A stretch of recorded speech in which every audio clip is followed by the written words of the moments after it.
कैसे महारानी, कैसे पूजा करने दूं अपनी पुत्री को स्वाभिमानी की? महाराज, आप तो सती को जानते हैं, आपकी तरह ही हठी है वो। यदि बल से आप उससे अपनी बात मनवाने का प्रयास करेंगे तो वो विरोध करेगी, और उसका विरोध करना आपको उससे और भी अधिक दूर ले जाएगा महाराज। पिता और पुत्री के संबंध और बिगड़ जाएंगे। तो फिर आप ही बताइए महारानी, मैं क्या करूं? कैसे रोकूं मैं अपनी पुत्री सती को शिव की तपस्या करने से? महाराज, आपको अच्छा तो नहीं लगेगा, किंतु ये मेरा सुझाव है, आप कुछ मत कीजिए।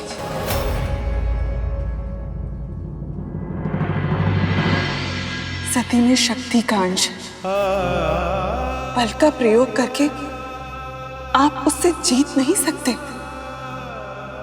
किंतु हाँ, यदि प्रेम से समझाएंगे तो मेरा विश्वास है कि वो आपकी बात अवश्य सुनेगी।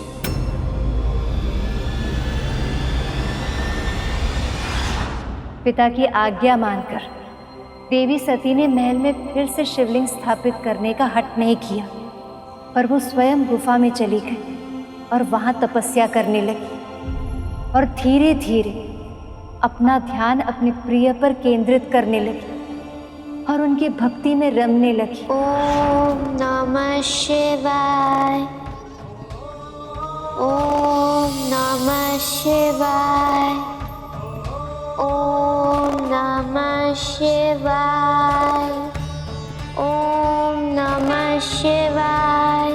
वर्षों बीत गए। बढ़ती उम्र के साथ साथ सती के शिव के प्रति भक्ति भी बढ़ती चली गई।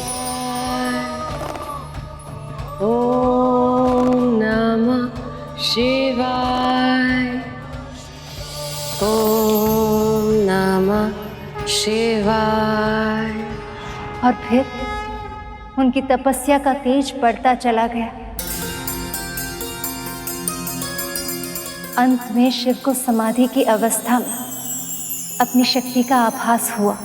ओम नमः शिवाय, ओम नमः शिवाय, ओम नमः शिवाय, ओम नमः शिवाय, ओम नमः शिवाय।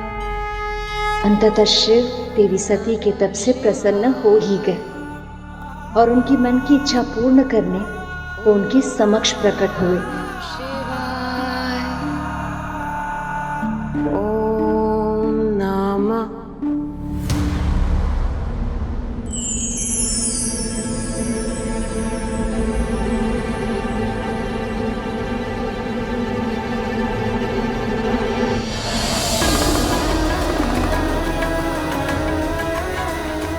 उस दिन सती ने जब महादेव को देखा तो उन्हें पूर्ण होने का आभास हुआ।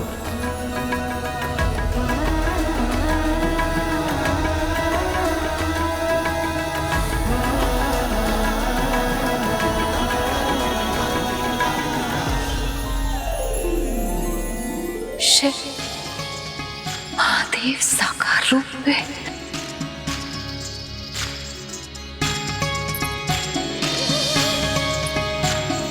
मैं आपकी तपस्या से प्रसन्न हुआ देवी।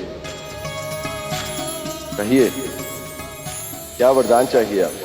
जिस क्षण से मैंने जन्म लिया है, एक अलौकिक जुड़ाव सा अनुभव किया है आपके साथ। जब मैं आपके बारे में कुछ भी नहीं जानती थी, तब भी मेरे मन में आप ही की छवि थी। जब मैंने आपको शिवलिंग के रूप में पहली बार देखा, एक विचित्र पूर्णता का आभास हुआ था। सत्य तो ये है महादेव कि आपके बिना मेरा मन नहीं लगता। भूख, प्यास, निद्रा, ये सारी आवश्यकताएं मुझे व्यर्थ लगती है। मन करता है सदैव आपको निहारती रहूं, आपकी सेवा करूं, आपके निकट रहूं। आप मेरे जीवन के अभिन्न अंग है महादेव। अब मैं भी आपके जीवन का अभिन्न अंग बनना चाहती हूँ। अब तक मैंने केवल अर्पण किया है, पर अब स्वयं को समर्पण करना चाहती हूँ। मैं आपको अपना पति परमेश्वर मान चुकी हूँ महादेव। क्या आप भी मुझे अपनी अर्धांगिनी के रूप में स्वीकार करेंगे? बोलिए महादेव, देंगे मुझे ये वरदान? यदि आपकी यही इच्छा है तो ऐसा ही होगा।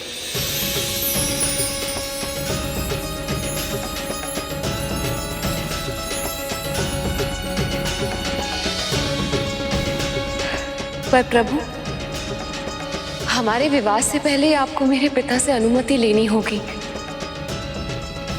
ये कार्य कठिन है, पर आपकी हर इच्छा पूर्ण करूंगा मैं।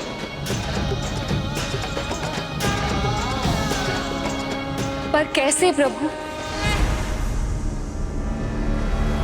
प्रभु, तो क्या महादेव ने प्रजापति से आज्ञा ली थी?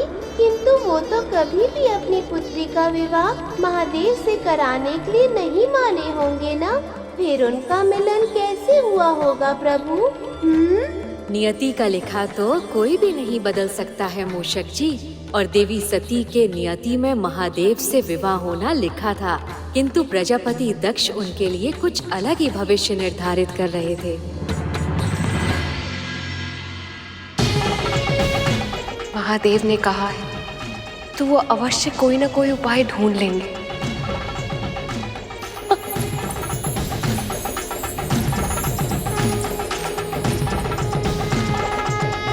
मेरा विवाह महादेव शिव के साथ होगा।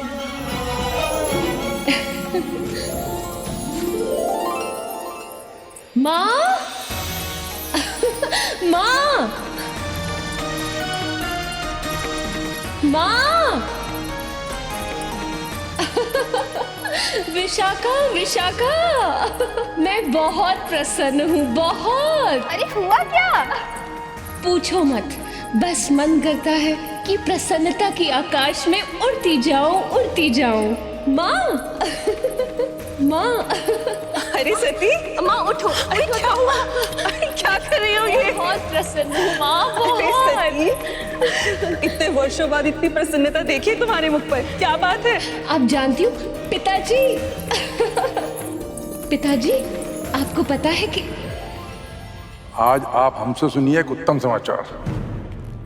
हमारे पिता ब्रह्मदेव ने अन्य गुरुजनों के साथ मिलकर आपके विवाह का मुहूर्त निकाला है।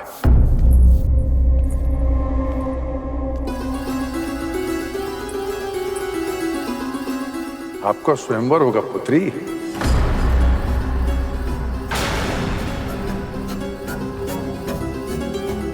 हम आपके लिए संसार के समस्त राज्यों से एक से बढ़कर एक राजकुमारों को आमंत्रित करेंगे। आपके लिए सृष्टि का सर्वश्रेष्ठ ढूंढेंगे हम।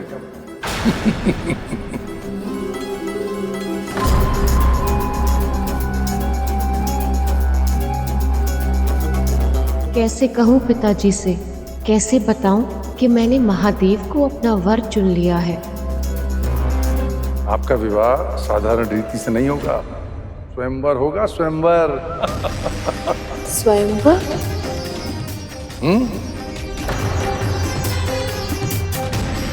आपके विवाह का आयोजन ऐसा भव्य होगा जो संसार ने न कभी देखा होगा और न भविष्य में देख पाएगा। ब्रह्मांड के कोने कोने से राजाओं, राजकुमारों, ऋषिगण और देवताओं को आमंत्रित करूंगा। एक से बढ़कर एक राजकुमार आपका हाथ पाने की आकांक्षा लिए स्वयंवर में भाग लेंगे।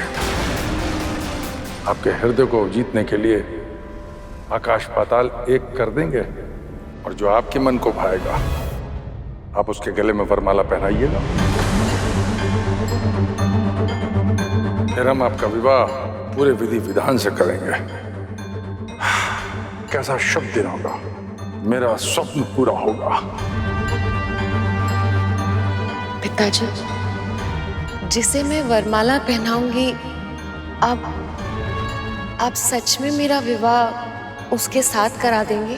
हाँ पुत्री, आपके जीवन के महत्वपूर्ण निर्णय में आपकी सहमति भी आवश्यक है। इसलिए सभा में उपस्थित जिस प्रतियोगी को आप अपने वरमाला से सुशोभित करेंगी, हम उसी से आपकी विवाह करा देंगे। इतना बड़ा आयोजन होगा, तब तो उस सभा में महादेव भी अवश्य आएंगे और मैं पिताजी के आशीर्वाद से उनका वरण कर पाऊंगी।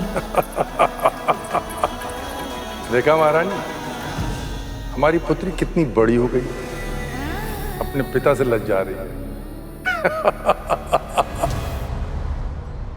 क्या हुआ महारानी, आप किस विचार में हैं?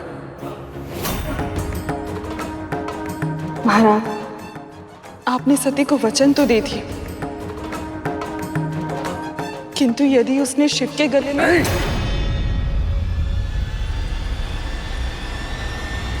ऐसा कदापि नहीं होगा महारानी। उस एकांतवासी अभिमानी पशुपति को तो मैंने आमंत्रित ही नहीं किया है। और सती के अनुसार बिना प्रेम से बुलाए उसका अपने स्थान से उठना असंभव है। इसलिए सभा में उपस्थित होने का तो प्रश्न नहीं उठता है। न शिव का आगमन होगा और न सती के साथ उसका विवाह।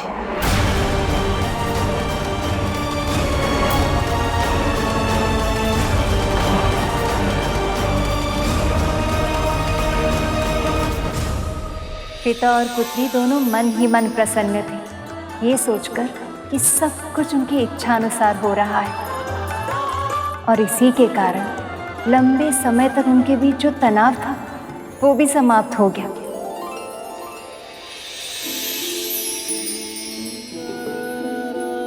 प्रजापति दक्ष अपनी प्रिय पुत्री के विवाह की सारी तैयारियां स्वयं अपने हाथों से करने लगे। पिता और पुत्री दोनों एक साथ फिर से समय व्यतीत करने लगे, पहले की तरह। ये देखकर रानी प्रसूति खुश तो बहुत थी, पर उनके मन में एक भय भी था। दिन रात वो यही चिंता में रहती कि जब स्वयंवर के दिन देवी सती को पता चलेगा कि उनके पिता ने शिव को आमंत्रित ही नहीं किया है, तो क्या होगा।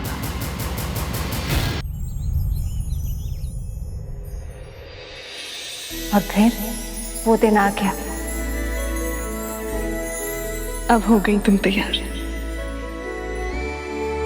आओ सती।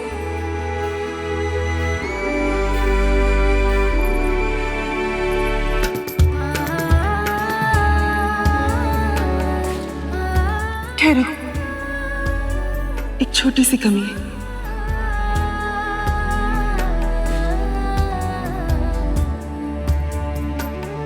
अब ठीक है। सती,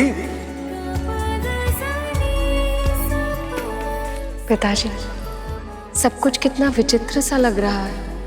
एक नया साथी, नया जीवन मिलने की प्रसन्नता, और दूसरी ओर ऐसा लग रहा है कि सब कुछ छूट रहा है। कल ही तो तुम्हें गोद में उठाया था और समय न जाने कब भागता चला गया। देखते देखते तुम कितनी बड़ी हो गई। ये नया जीवन पुराने जीवन का अंत नहीं, विस्तार है।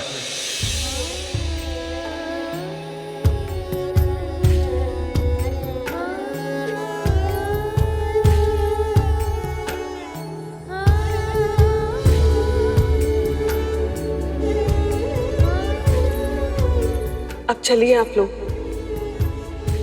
समय हो गया है।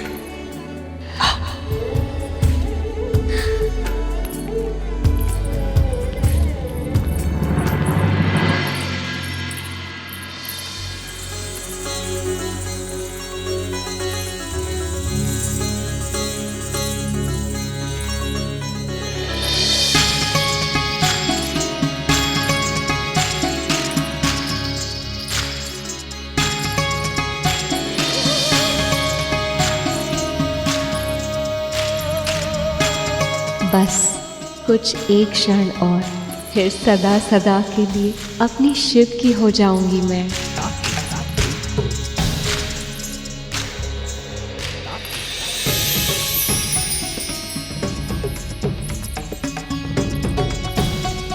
एक पिता के लिए सबसे गर्व की बात है कि उसकी पुत्री का विवाह सही जगह हो जाए, फिर शिव का नाम सती के जीवन से हमेशा के लिए समाप्त हो जाएगा। हे प्रभु, मेरी यही कामना है कि मेरी पुत्री के विवाह में कोई विघ्न ना आए।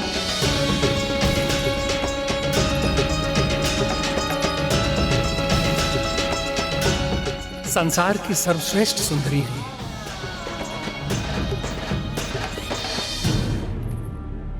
बहुत सौभाग्यशाली होंगे वो जिनके साथ इनका विवाह होगा।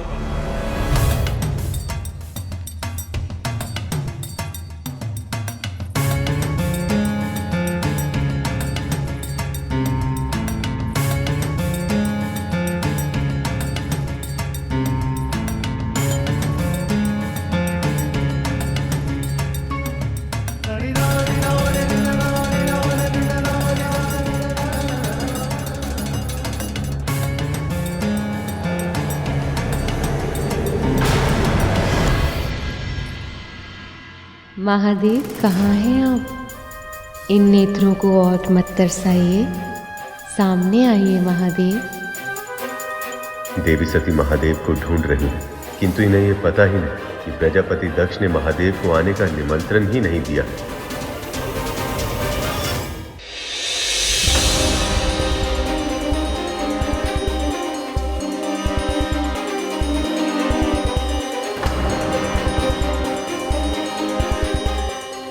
यहाँ तो आप है ही नहीं, अवश्य ही आपको समाधि से उठने में विलंब हो गया होगा। इसका अर्थ है कि अब किसी भी क्षण आने वाले हैं आप।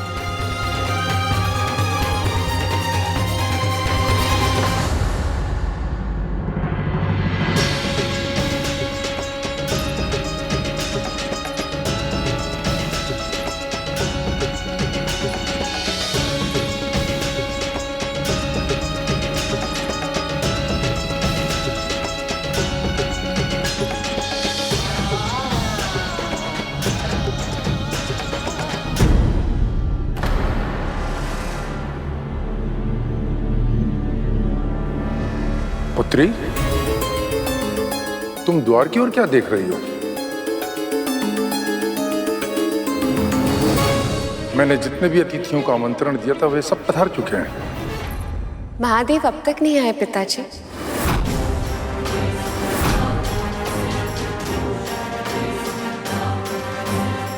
आएगा भी नहीं वो। क्या क्या कहा आपने? जब मैंने उसे आमंत्रण ही नहीं दिया तो अनाधिकार वो यहाँ आकर अपना अपमान करवाएगा।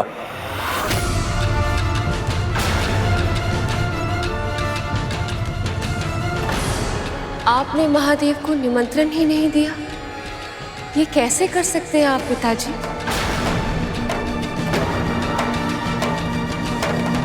इस पूरी सृष्टि के 14 भुवन के सबसे योग्य है वो। तुम्हारे कहने भर से मान लूं?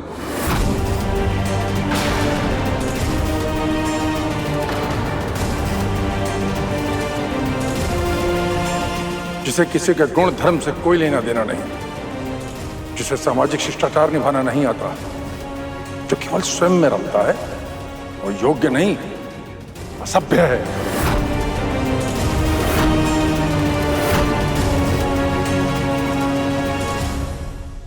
वो मेरे होने वाले पति हैं पिताजी। सती!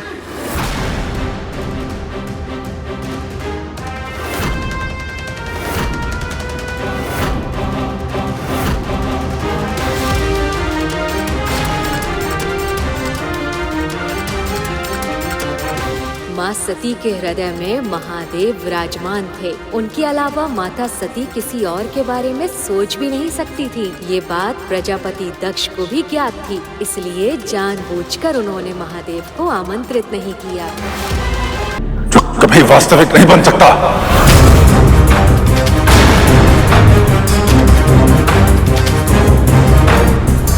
तुम प्रेम में अंधी हो सकती हो, बुद्धि के स्थान पर हृदय से अपने जीवन का निर्णय कर सकती हो, परंतु मैं पिता हूं, मैं जानता हूं महलों में रहने वाली मेरी फूल सी पुत्री उस कैलाश में एकांतवास में रहने वाले भस्मधारी के साथ कभी प्रसन्न नहीं रह सकती। एक स्त्री का सुख संसाधनों से नहीं, अपने पति के सानिध्य से होता है पिताजी। यदि शिव शंकर स्वयं मेरे साथ है तो मुझे किसी भी वस्तु की या किसी भी सुख की कोई आवश्यकता नहीं है पिताजी।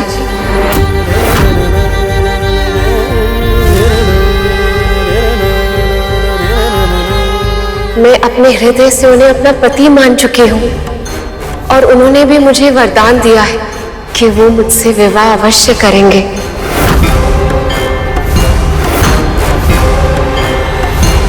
मैं आपको अपना पति परमेश्वर मान चुकी हूँ महादेव। क्या आप भी मुझे अपनी अर्धांगिनी के रूप में स्वीकार करेंगे? यदि आपकी यही इच्छा तो ऐसा ही हो। और इसीलिए अब मैं किसी और का वरण नहीं करूंगी। और आपने भी तो मुझे वचन दिया था पिताजी कि मुझे अपना वर चुनने का पूरा अधिकार है। क्या आपका वचन झूठा है? बोलिए पिताजी।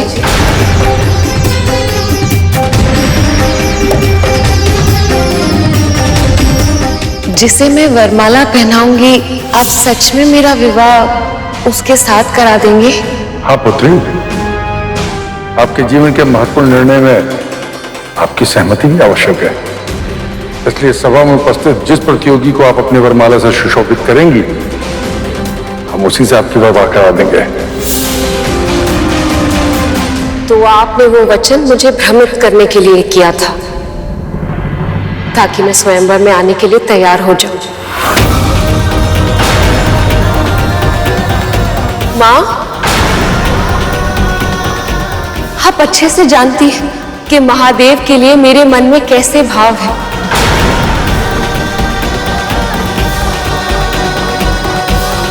आप भी एक स्त्री हैं माँ, और ये आप अच्छी तरह से जानती हैं कि यदि एक स्त्री जिसे एक बार अपने वर के स्वरूप में स्वीकार लेती है, उसके अतिरिक्त किसी भी पर पुरुष का विचार अपने हृदय में भी नहीं ला सकती।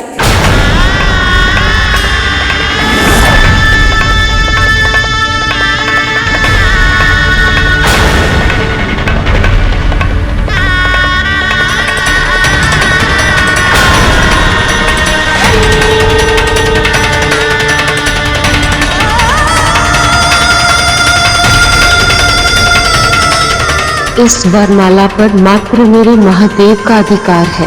मैं उन्हें ही वरमाला पहनाऊंगी।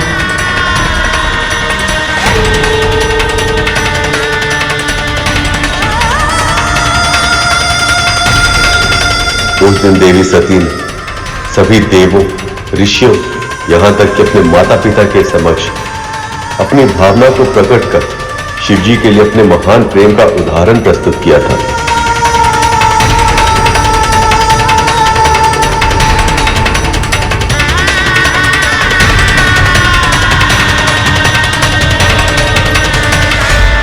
ये वरमाला केवल और केवल महादेव के गले में सुशोभित होगी।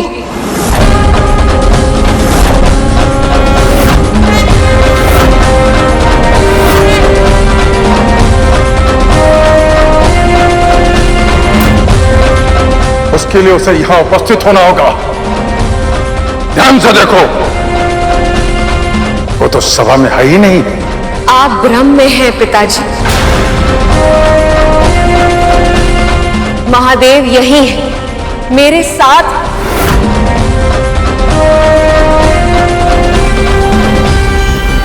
आपने उन्हें निमंत्रण नहीं दिया तो क्या हो, मैं उन्हें आमंत्रित करती हूँ। मेरी प्रेम की शक्ति महादेव को यहाँ तक लेकर आएगी। उन्होंने मुझे वरदान दिया था और वो अवश्य पूरा होगा। मेरे शिव अपने प्रेम का प्रमाण देने अवश्य आएंगे।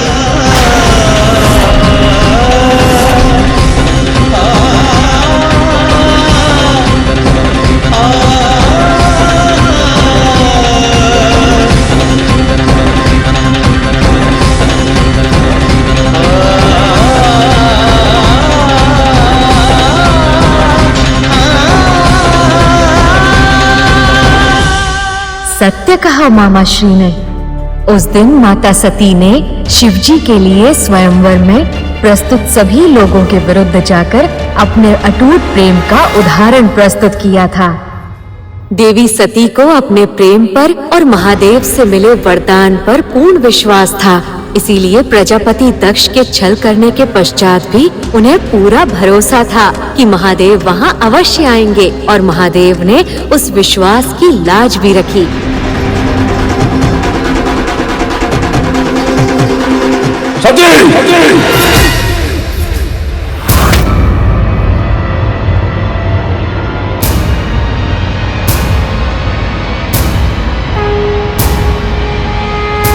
ओम नमः शिवाय।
सती, प्रजापति दक्ष के आमंत्रण ना देने पर मैं स्वयंवर में ना आने के लिए विवश था, किंतु अब अपने आवाहन पर मैं अवश्य आऊंगा।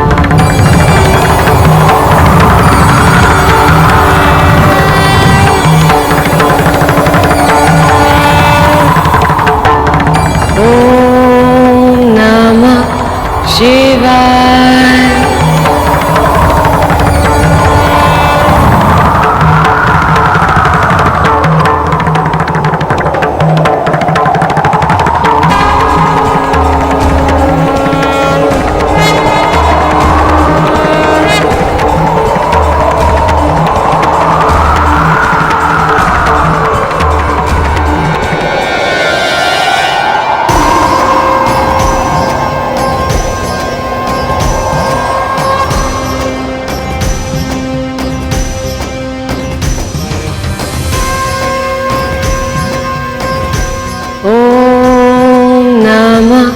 शिवाय।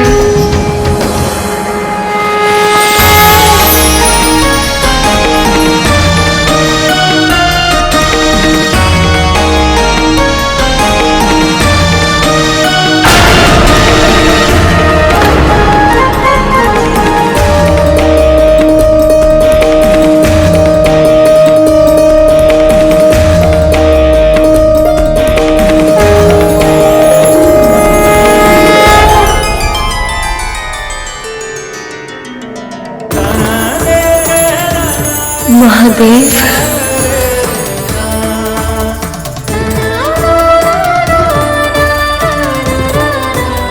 मेरे आराध्य शिव, आपने अपना वचन निभा के मेरा मान सम्मान रखा है। कोटि कोटि नमन प्रभु, कोटि कोटि नमन।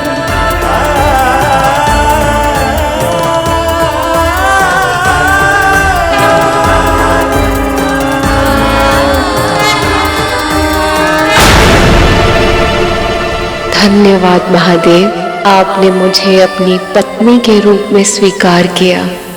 आप ही मेरी शक्ति रूप हैं देवी, और हमेशा रहेंगे।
आपकी इच्छा अनुसार देवी सती ने सभी के सामने इस भरी सभा में मुझे ये माला बनाकर अपना वर चुना है। आपसे निवेदन है कि आप भी हमें आशीर्वाद दें और अपना धर्म निभाएं।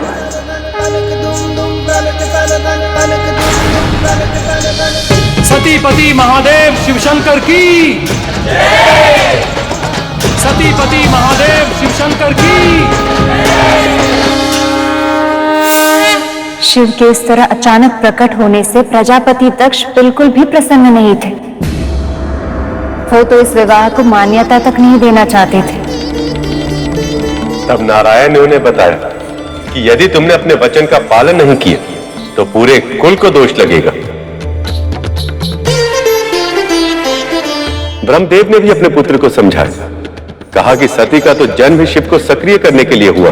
यह प्रेम ही सती के जीवन का उद्देश्य है, विधि का विधान है। सती और शिव का यह विवाह, दक्ष ने सबके दबाव में आकर सती का विवाह तो संपन्न कर दिया, किंतु जब शिव के साथ उनकी विदाई का समय आया तब वो नहीं आई।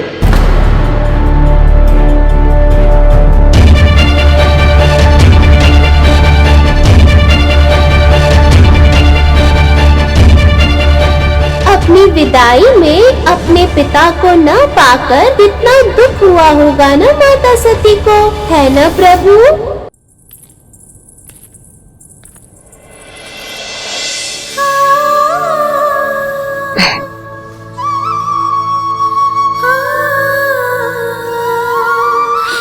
तुम सबकी स्मृति बहुत सताएगी।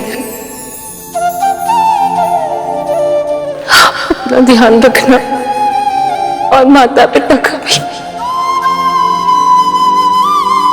माँ, मैं यहाँ से जा रही हूँ।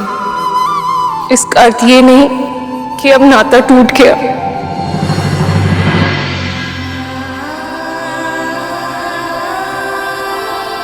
पिताजी, क्या वो इतने क्रोध में है कि मुझे विदा भी नहीं करेंगे? तुम्हारा विवाह किसी के भी साथ होता,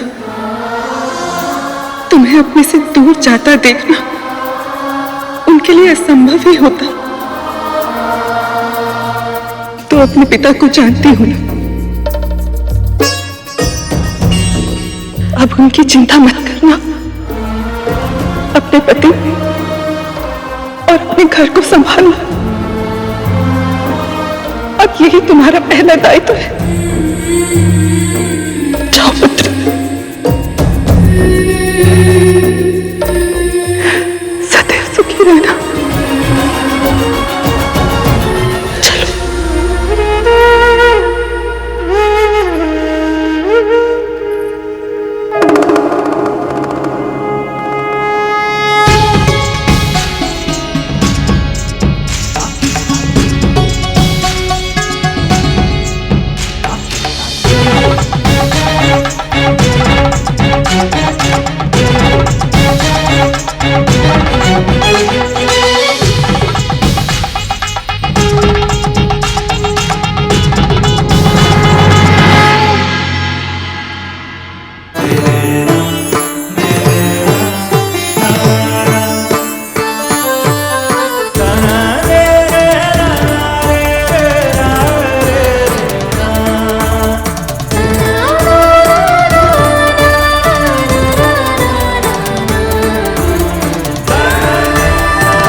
मुझे विश्वास नहीं होता मेरी पुत्री मुझे इस प्रकार छल सकती है।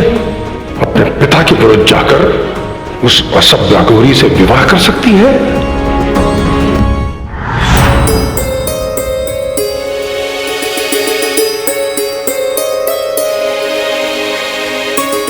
जब पिता के मन को चोट पहुंचती है तो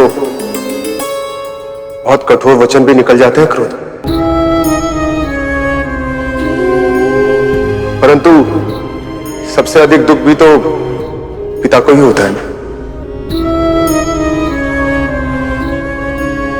और एक माँ का हृदय अपने संतान के बारे में तनिक भी कठोर वचन सुन के चिंता में डूब जाता है, पर वो करे भी क्या, है तो स्त्री ही।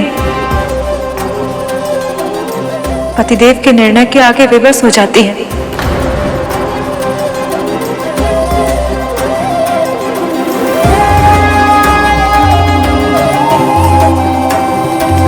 जरूर इन दोनों के मन में कोई बोझ है जो ये हमें बता नहीं रहे। इन दोनों के कष्टों को दूर करने हम यहाँ आए हैं प्रभु।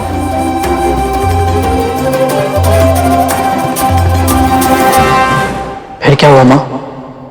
देवी सती की उदासी का आभास शिव को था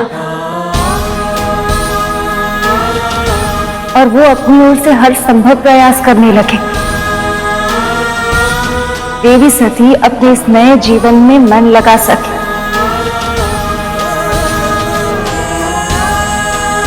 अपने अतीत को पीछे छोड़कर अपने इस प्रेम के संसार में सुख से रहे।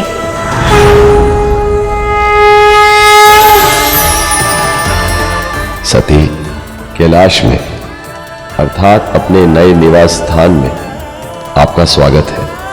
आज से कैलाश की और मेरे जीवन की भागदौड़ आपके हाथ में होगी। आपके चेहरे पे जो खुशी है वो हमेशा रहेगी। मैं कभी आपके चेहरे की ये खुशी नहीं जाने दूंगा, ये वचन है मेरा।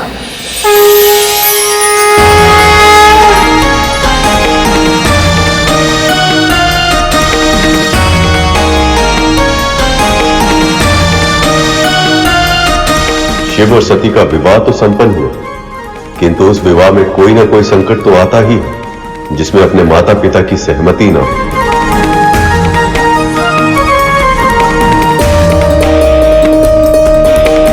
महादेव से सती के विवाह के पश्चात प्रजापति दक्ष के भीतर महादेव के लिए जो द्वेष थे वह और भी अधिक बढ़ गया। तूने एक पिता से उसके प्राणों से अधिक प्रिय पुत्री को छीनकर बहुत बड़ा अपराध किया शिव। तुझे इसका दंड समय आने पर अवश्य दूंगा। तुझे मेरी तरह सहनीय पीड़ा सहनी होगी।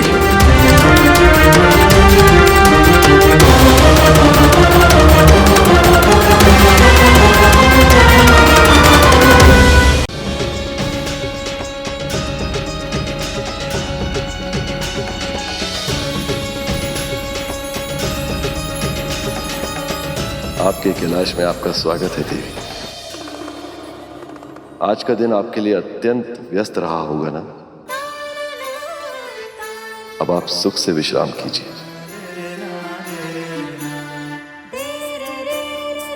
तुम सब भी थक गए होगे, जाओ विश्राम करो।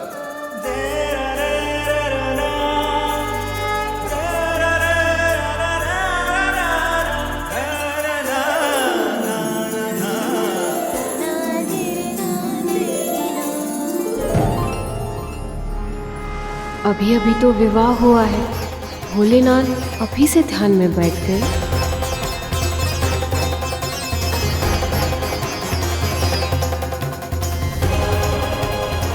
ये स्थान घर जैसा प्रतीत नहीं हो रहा। हर ओर से खंडर के समान है ये निवास स्थान।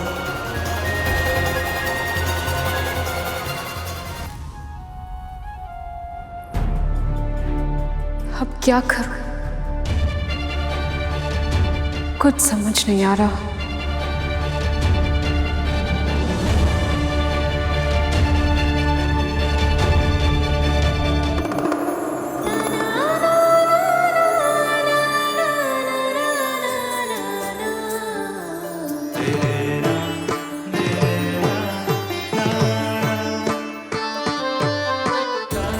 पल के लिए लगा कि मैं बिल्कुल अकेली हो गई। मेरे होते हुए आप कभी अकेली नहीं हैं सती। आप मेरा ही भाग हैं और मैं आपका। हम दोनों एक ही तो हैं।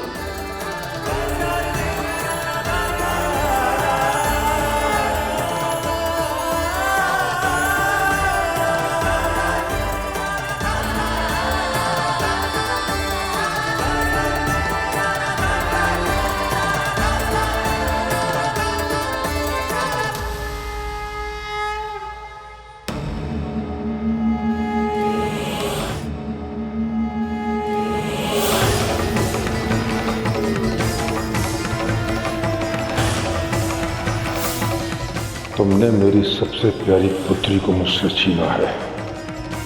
मैं तुझे कलंकित कर दूंगा जटाधारी। विवाह के बाद जब एक स्त्री अपने पिता का घर छोड़कर अपने ससुराल आती है, उसके लिए सब कुछ अलग होता है।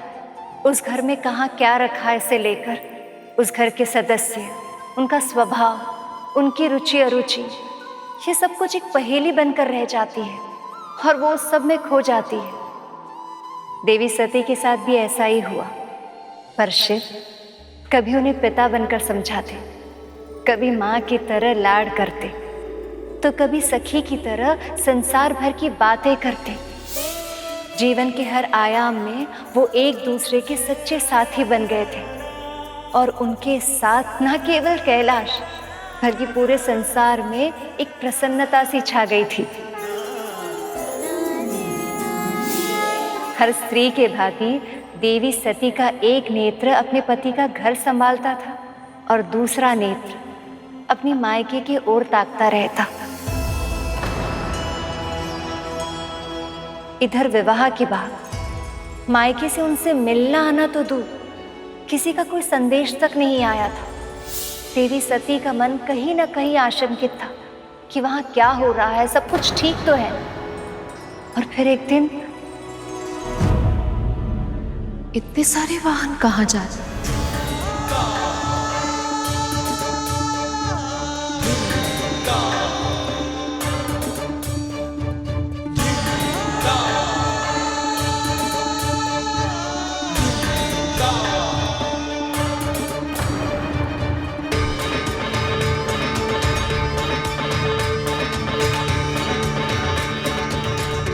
ये सब हमारी ओर क्यों नहीं देख रहे? ऐसा लग रहा है जैसे दृष्टि छुपाने की कोशिश कर रहे हैं।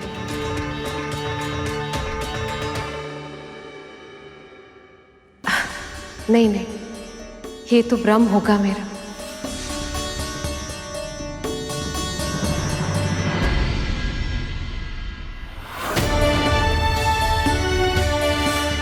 मुझे शीघ्र ही यहाँ से निकलना चाहिए, अन्यथा यदि देवी सती ने मुझसे कुछ पूछ लिया तो उन्हें क्या उत्तर दूंगा मैं? अरे, ये तो वायुदेव और अग्निदेव है। दूर से ही सही,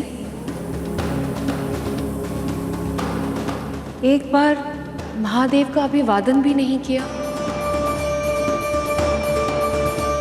ये सारे देवगण इतना विचित्र व्यवहार क्यों कर रहे हैं?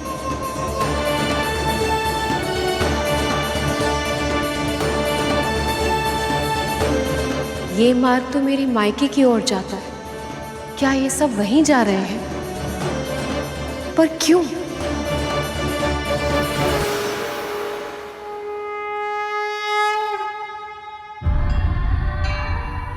हमें क्षमा करना सती, परिस्थितियां कुछ ऐसी हैं कि हमें तुमसे बिना मिले ही जाना पड़ रहा है।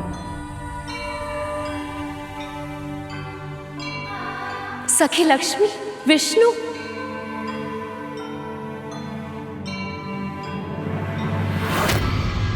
नारायण नारायण। देवर्षि नारद, प्रणाम।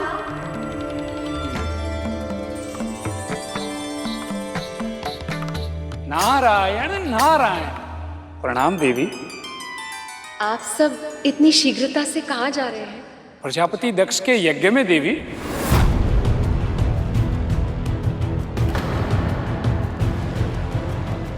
पिताजी ने यज्ञ रखा है? तो क्या आपको और महादेव को उन्होंने आमंत्रित नहीं किया है?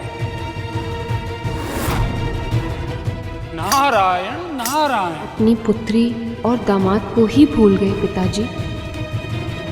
नारद जी, अपनी पुत्री को बुलाने के लिए पिता को आमंत्रण देने की क्या आवश्यकता है भला देवर्षि? बल्कि वो तो ये सोच रहे होंगे कि मैं अब तक वहां पहुंची क्यों नहीं। कितने सारे कार्य होंगे, माँ सब कुछ अकेले संभाल रही होगी। आप जानते हैं, पिताजी तो कोई भी आयोजन में इतने मग्न हो जाते हैं कि वो भोजन करना भी भूल जाते हैं। अरे लीजिए, ऐसे तो बातों में हमारा सारा समय निकल जाएगा। मुझे शीघ्र ही वहां पहुंचने की तैयारी करनी होगी। प्रणाम। देवी पर नारद जी, आपको भी तो आयोजन में जाने में विलंब हो रहा होगा। अब वहीं भेंट होगी हमारी। प्रणाम। प्रणाम देवी।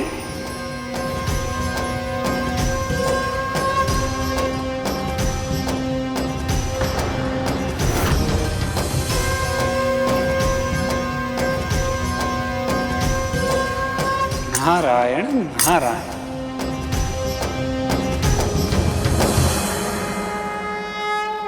ये हो गई तैयार पिताजी के लिए दुशाला। ये उपहार उन्हें बहुत अच्छा लगेगा और उतनी ही अच्छी लगेगी माँ को ये साड़ी। लगे भी क्यों ना, अपनी पुत्री के हाथों से दी गई कोई भी वस्तु माता पिता को अच्छी लगनी ही है। नंदी, ये उपहार रखवा दो। जब तक पूरा आयोजन समाप्त नहीं होता मैं वहीं रहूंगी, और इसीलिए अब तुम्हें यहाँ का ध्यान रखना होगा। आपकी आज्ञा का पालन होगा माँ।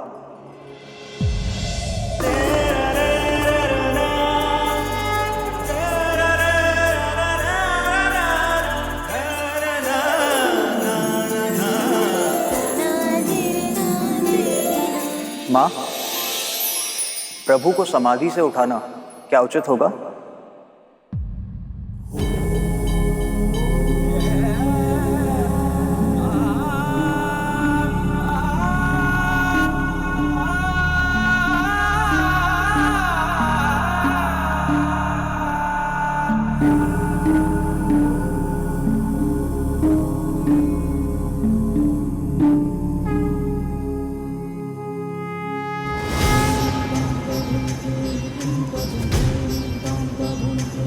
आप कहीं जा रही हैं देवी? वो देखिए प्रभु।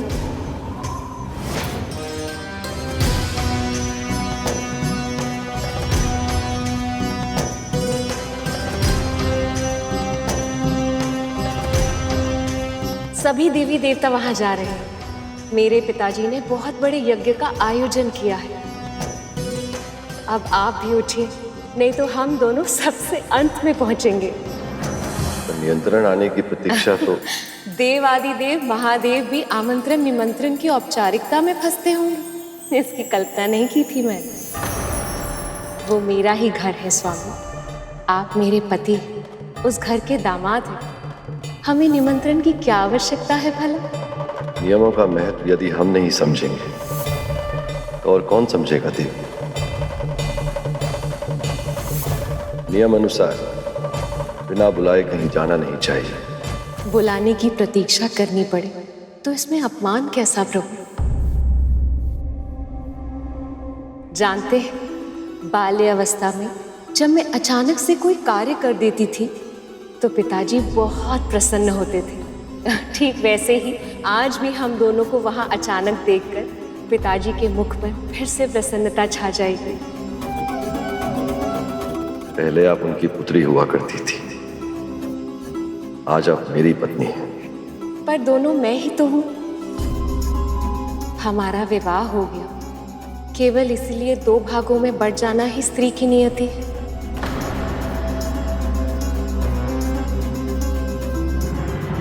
यदि निमंत्रण आता तो मैं आपको जाने से कदापि नहीं रोकता, पर बुलावा आए बिना जाने का निर्णय मेरी दृष्टि में उचित नहीं है देवी।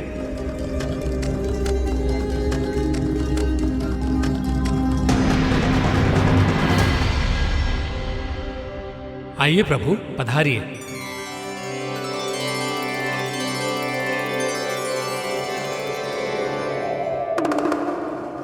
ठीक है, आपको औपचारिक व्यवहार करना है तो आप अवश्य कीजिए, पर मैं अपने ही माता पिता के साथ औपचारिक नहीं बन सकती।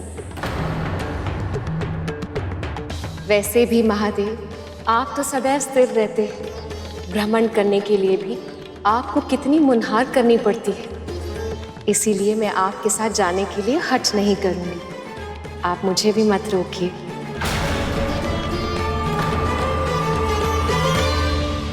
आइए प्रभु, आइए।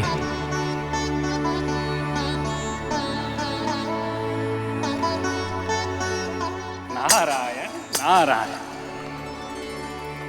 समय बहुत कम है, सारे अतिथि वहां पहुंच चुके होंगे, कितने सारे कार्य होंगे वहां।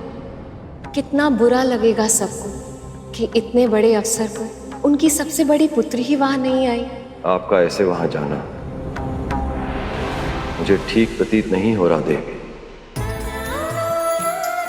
जानते हैं क्यों महादेव? क्योंकि जब से हमारा विवाह हुआ है, एक क्षण के लिए भी हम एक दूसरे से बिछड़े नहीं हैं।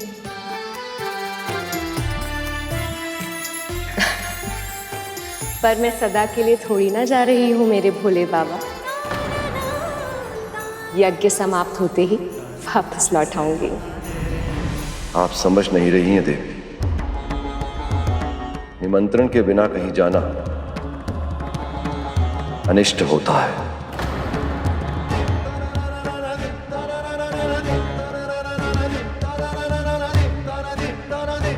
कैसा अनिष्ट महादेव? क्या है आपके मन में? कैसे बताऊं आपको कि जिस रिश्ते के अधिकार से आप वहां जाना चाहती हैं, उस रिश्ते में अब कड़वाहट आ गई है, इसलिए आपका वहां जाना उचित नहीं होगा।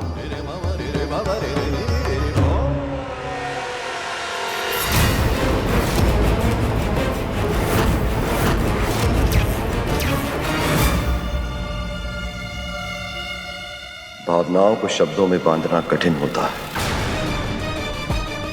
ऐसा कुछ है जो मुझे खटक रहा है। आप व्यर्थ ही चिंतित हो रहे हैं। मैं अपने पिता के महल जा रही हूँ, किसी दुष्ट राक्षस से युद्ध करने उसकी गुफा में नहीं। वो मेरा घर है स्वामी, वहाँ मेरा अनिष्ट कैसे हो सकता है भला? बस मेरे लौटने की प्रतीक्षा कीजिए। और उससे भी उत्तम है, आपको निमंत्रण की आवश्यकता है, इसीलिए मैं आपको अभी से निमंत्रण दे रही हूँ। यज्ञ समाप्त होते ही आप मुझे लेने आ जाइए। आएंगे ना? कितना समय हो गया है, अपने पिताजी, माँ को, बहनों को नहीं देखा मैं। पिताजी से तो विदाई में भी नहीं मिल पाई थी। जाने दीजिए ना महादेव, मेरे लिए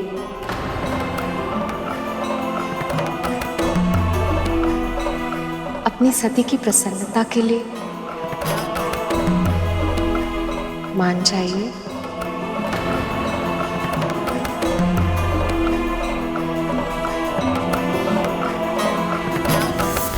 नंदी को अपने साथ लेते जाइए।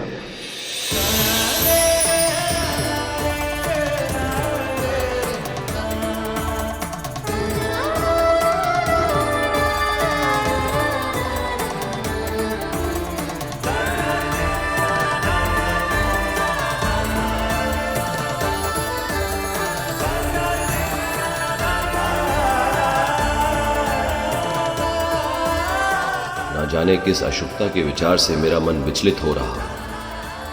कहीं सती संकट की ओर तो नहीं जा रही।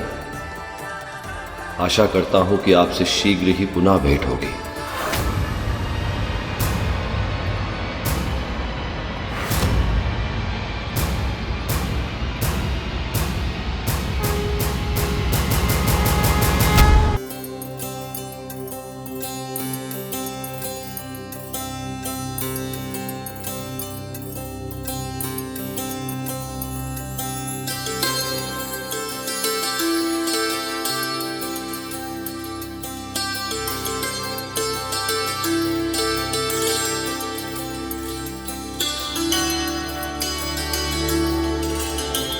हमारी सभी पुत्रियां और दामाद पधारे हैं।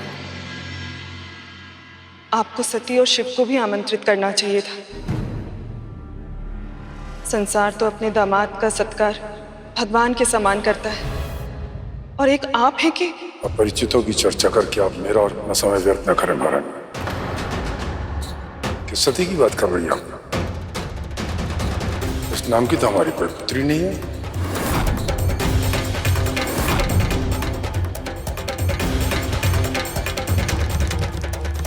जानते हो नंदी, पिताजी क्या सोच रहे होंगे कि मैं अब तक आई क्यों नहीं, और मेरी बहनें मुझसे मिलने के लिए कितनी व्याकुल होंगी। देखते ही हृदय से लगा लेंगी वो।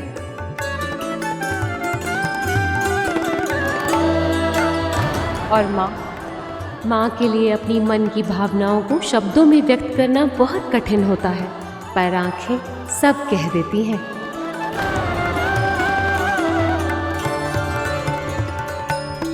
माँ ने मेरी स्मृति में जितने अश्रु बहाए होंगे वो सब फिर से घिर आएंगे। जानते हो नंदी, माँ का हृदय भी कितना विचित्र होता है ना, सुख में भी रोता है और दुख में भी।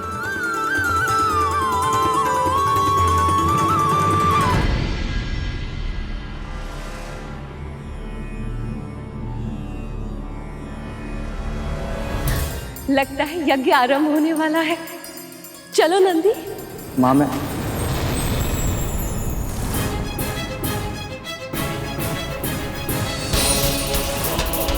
तुम भी महादेव की तरह हिचक रहे हो? ठीक है, कोई बात नहीं, तुम यहीं प्रतीक्षा करो, मैं सबसे भेंट कर लूं, फिर वो स्वयं तुम्हें भीतर बुलाएंगे।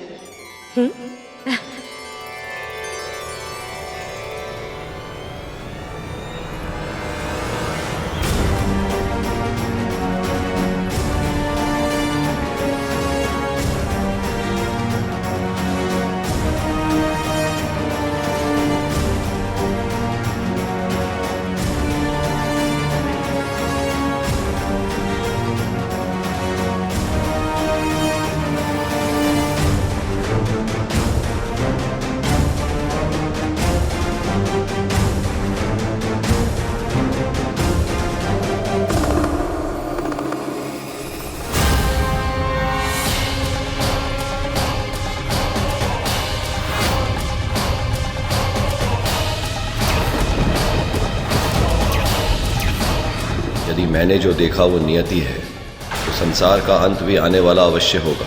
मैं सती को चाहकर भी रोक नहीं पाया। यदि किसी ने इस अनहोनी को नहीं रोका तो मेरे क्रोध से आने वाला विनाश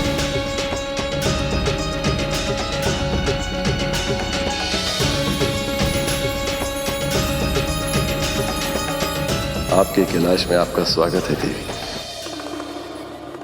आज का दिन आपके लिए अत्यंत व्यस्त रहा होगा ना? अब आप सुख से विश्राम कीजिए।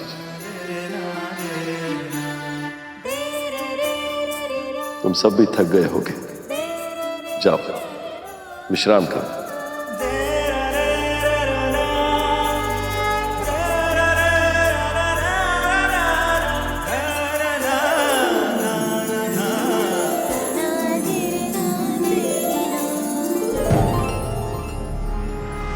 अभी अभी तो विवाह हुआ है, भोलेनाथ अभी से ध्यान में बैठ गए।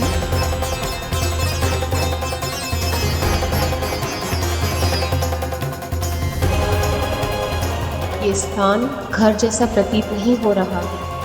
हर ओर से खंडर के समान है ये निवास स्थान।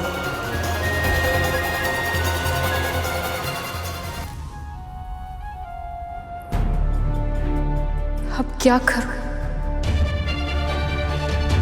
कुछ समझ नहीं आ रहा।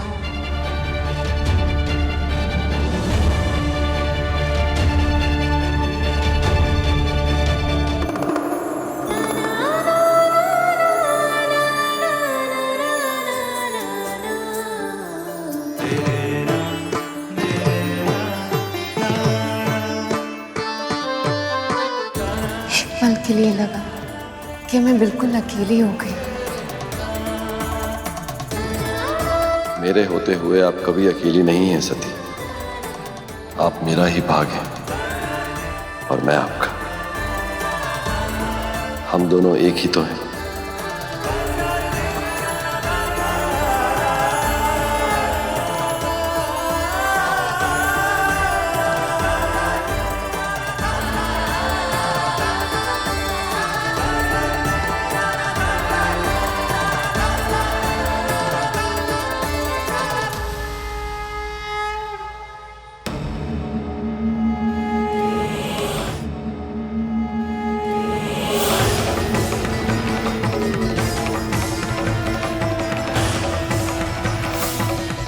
तुमने मेरी सबसे प्यारी पुत्री को मुझसे छीना है। मैं तुझे कलंकित कर दूंगा जटाधारी।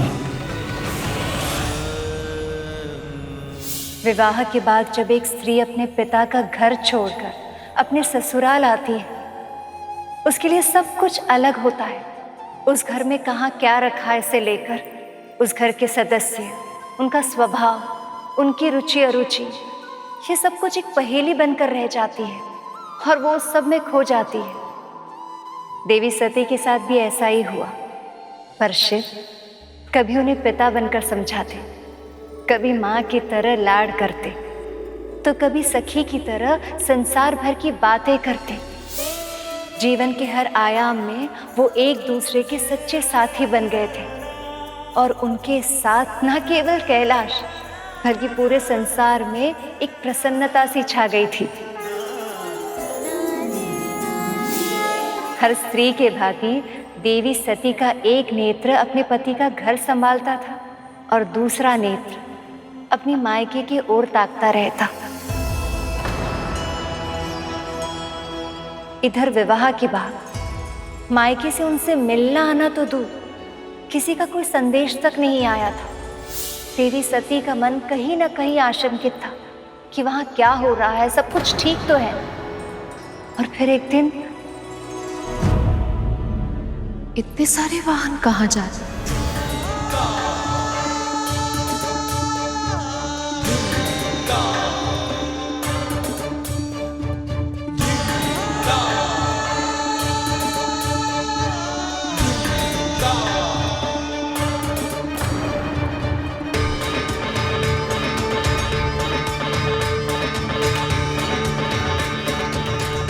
ये सब हमारी ओर क्यों नहीं देख रहे? ऐसा लग रहा है जैसे दृष्टि छुपाने की कोशिश कर रहे हैं।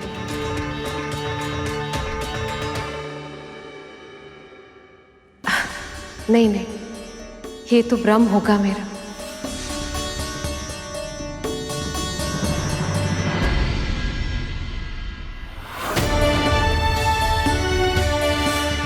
मुझे शीघ्र ही यहाँ से निकलना चाहिए, अन्यथा यदि देवी सती ने मुझसे कुछ पूछ लिया तो उन्हें क्या उत्तर दूंगा मैं? अरे, ये तो वायुदेव और अग्निदेव है। दूर से ही सही, एक बार महादेव का अभिवादन भी नहीं किया। ये सारे देवगण इतना विचित्र व्यवहार क्यों कर रहे हैं?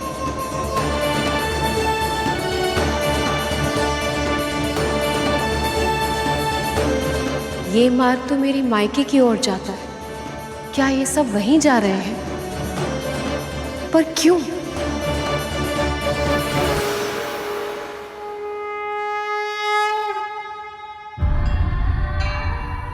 हमें क्षमा करना सती, परिस्थितियां कुछ ऐसी हैं कि हमें तुमसे बिना मिले ही जाना पड़ रहा है। सखी लक्ष्मी, विष्णु,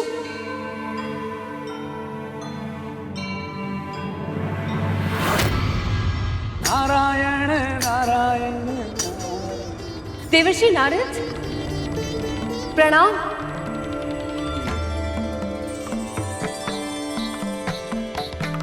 नारायण नारायण। प्रणाम देवी।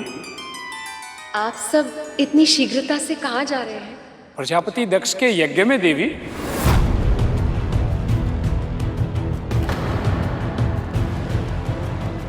पिताजी ने यज्ञ रखा है? तो क्या आपको और महादेव को उन्होंने आमंत्रित नहीं किया है? नारायण नारायण। अपनी पुत्री और दामाद को ही भूल गए पिताजी। नारद जी, अपनी पुत्री को बुलाने के लिए पिता को आमंत्रण देने की क्या आवश्यकता है भला देवर्षि? बल्कि वो तो ये सोच रहे होंगे कि मैं अब तक वहां पहुंची क्यों नहीं। कितने सारे कार्य होंगे, माँ सब कुछ अकेले संभाल रही होगी। आप जानते हैं, पिताजी तो कोई भी आयोजन में इतने मग्न हो जाते हैं कि वो भोजन करना भी भूल जाते हैं। अरे लीजिए, ऐसे तो बातों में हमारा सारा समय निकल जाएगा। मुझे शीघ्र ही वहां पहुंचने की तैयारी करनी होगी। प्रणाम। देवी पर नारद जी, आपको भी तो आयोजन में जाने में विलंब हो रहा होगा। अब वहीं भेंट होगी हमारी। प्रणाम। प्रणाम देवी।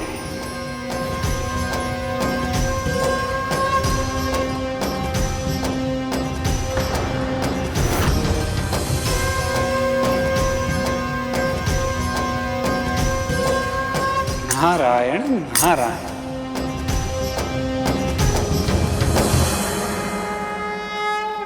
ये हो गई तैयार पिताजी के लिए दुशाला। ये उपहार उन्हें बहुत अच्छा लगेगा और उतनी ही अच्छी लगेगी माँ को ये साड़ी। लगे भी क्यों ना, अपनी पुत्री के हाथों से दी गई कोई भी वस्तु माता पिता को अच्छी लगनी ही है। नंदी, ये उपहार रखवा दो।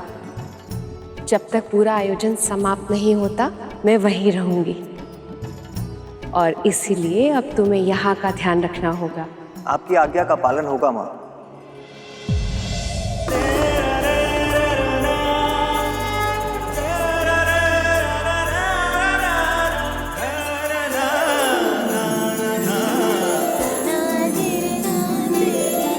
माँ, प्रभु को समाधि से उठाना क्या उचित होगा?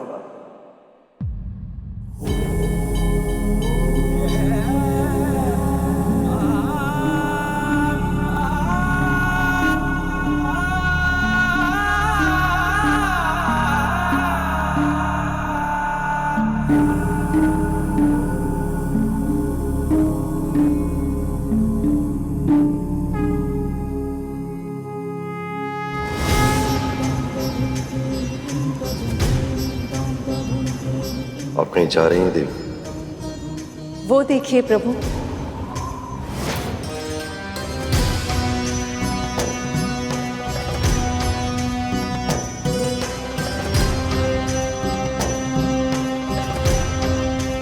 सभी देवी देवता वहां जा रहे हैं। मेरे पिताजी ने बहुत बड़े यज्ञ का आयोजन किया है। अब आप भी उठिए, नहीं तो हम दोनों सबसे अंत में पहुंचेंगे। नियंत्रण आने की प्रतीक्षा तो देव आदि देव महादेव भी आमंत्रण निमंत्रण की औपचारिकता में फंसते होंगे, इसकी कल्पना नहीं की थी मैंने। वो मेरा ही घर है स्वामी, आप मेरे पति, उस घर के दामाद हैं। हमें निमंत्रण की क्या आवश्यकता है भला? नियमों का महत्व यदि हम नहीं समझेंगे तो और कौन समझेगा देवी? नियम अनुसार बिना बुलाए कहीं जाना नहीं चाहिए। बुलाने की प्रतीक्षा करनी पड़े तो इसमें अपमान कैसा प्रभु? जानते हैं, बाल्य अवस्था में जब मैं अचानक से कोई कार्य कर देती थी तो पिताजी बहुत प्रसन्न होते थे। ठीक वैसे ही आज भी हम दोनों को वहां अचानक देखकर पिताजी के मुख पर फिर से प्रसन्नता छा जाएगी। पहले आप उनकी पुत्री हुआ करती थी, आज आप मेरी पत्नी हैं। पर दोनों मैं ही तो हूं। हमारा विवाह हो गया, केवल इसलिए दो भागों में बढ़ जाना ही स्त्री की नियति है।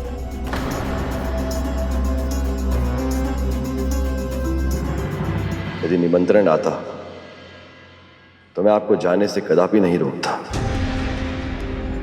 पर बुलावा आए बिना जाने का निर्णय मेरी दृष्टि में उचित नहीं है देवी।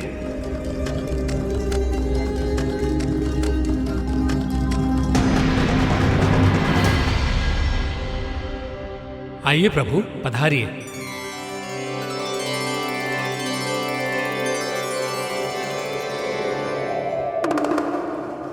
ठीक है, आपको औपचारिक व्यवहार करना है तो आप अवश्य कीजिए, पर मैं अपने ही माता पिता के साथ औपचारिक नहीं बन सकती।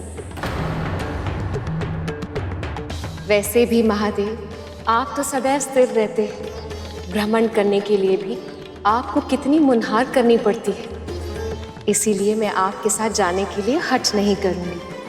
आप मुझे भी मत रोकिए।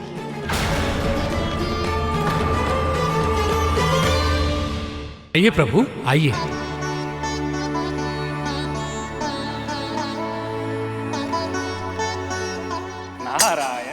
आ रहा है। समय बहुत कम है, सारे अतिथि वहां पहुंच चुके होंगे, कितने सारे कार्य होंगे वहां। कितना बुरा लगेगा सबको कि इतने बड़े अवसर पर उनकी सबसे बड़ी पुत्री ही वहां नहीं आई। आपका ऐसे वहां जाना मुझे ठीक प्रतीत नहीं हो रहा देवी। जानते हैं क्यों महादेव? क्योंकि जब से हमारा विवाह हुआ है, एक क्षण के लिए भी हम एक दूसरे से बिछड़े नहीं हैं।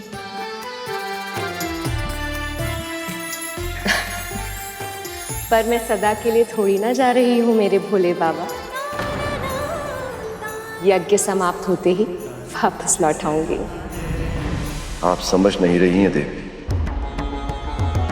निमंत्रण के बिना कहीं जाना अनिष्ट होता है।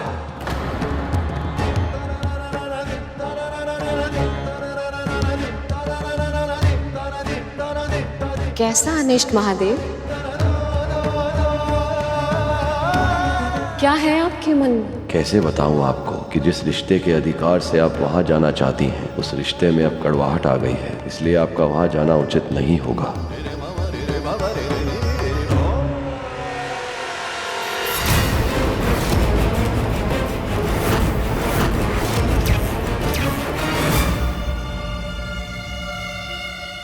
भावनाओं को शब्दों में बांधना कठिन होता है। ऐसा कुछ है जो मुझे खटक रहा। आप व्यर्थ ही चिंतित हो रहे हैं। मैं अपने पिता के महल जा रही हूँ, किसी दुष्ट राक्षस से युद्ध करने उसकी गुफा में नहीं। वो मेरा घर है स्वामी, वहां मेरा अनिष्ट कैसे हो सकता है भला? बस मेरे लौटने की प्रतीक्षा कीजिए।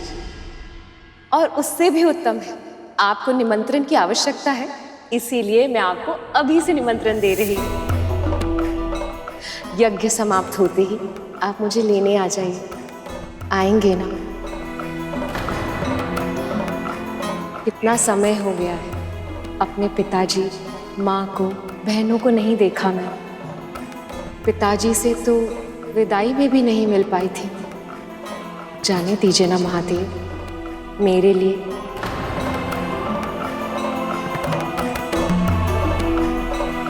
अपनी सती की प्रसन्नता के लिए मान जाइए।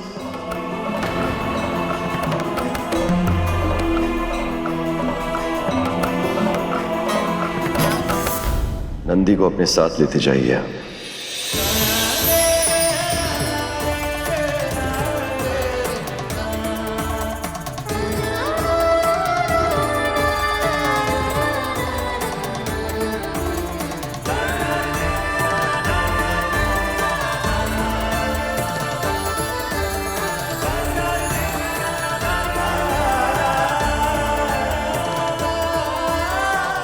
जाने किस अशुभता के विचार से मेरा मन विचलित हो रहा। कहीं सती संकट की ओर तो नहीं जा रही?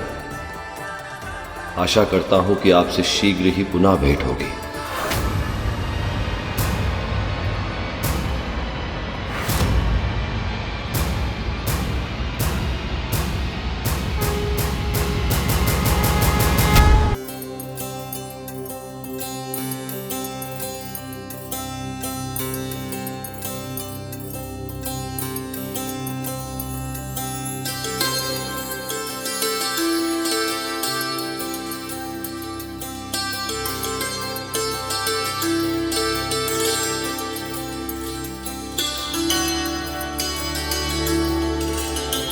हमारी सभी पुत्रियां और दामाद पधारे हैं।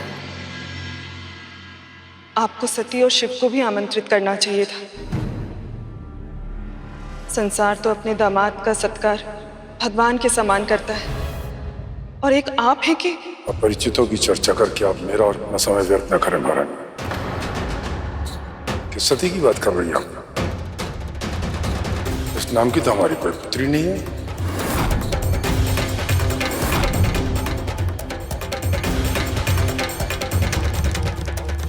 जानते हो नंदी, पिताजी क्या सोच रहे होंगे कि मैं अब तक आई क्यों नहीं, और मेरी बहनें मुझसे मिलने के लिए कितनी व्याकुल होंगी। देखते ही हृदय से लगा लेंगी वो।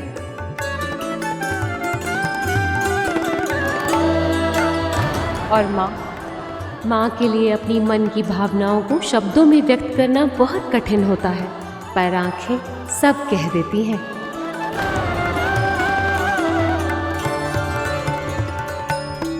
माँ ने मेरी स्मृति में जितने अश्रु बहाए होंगे वो सब फिर से घिर आएंगे। जानते हो नंदी, माँ का हृदय भी कितना विचित्र होता है ना, सुख में भी रोता है और दुख में भी।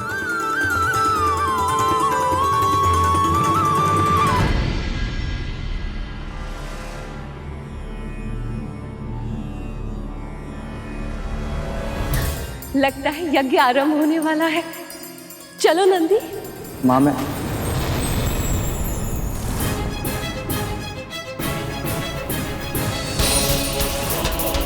तुम भी महादेव की तरह हिचक रहे हो? ठीक है, कोई बात नहीं, तुम यहीं प्रतीक्षा करो, मैं सबसे भेंट कर लूं, फिर वो स्वयं तुम्हें भीतर बुलाएंगे।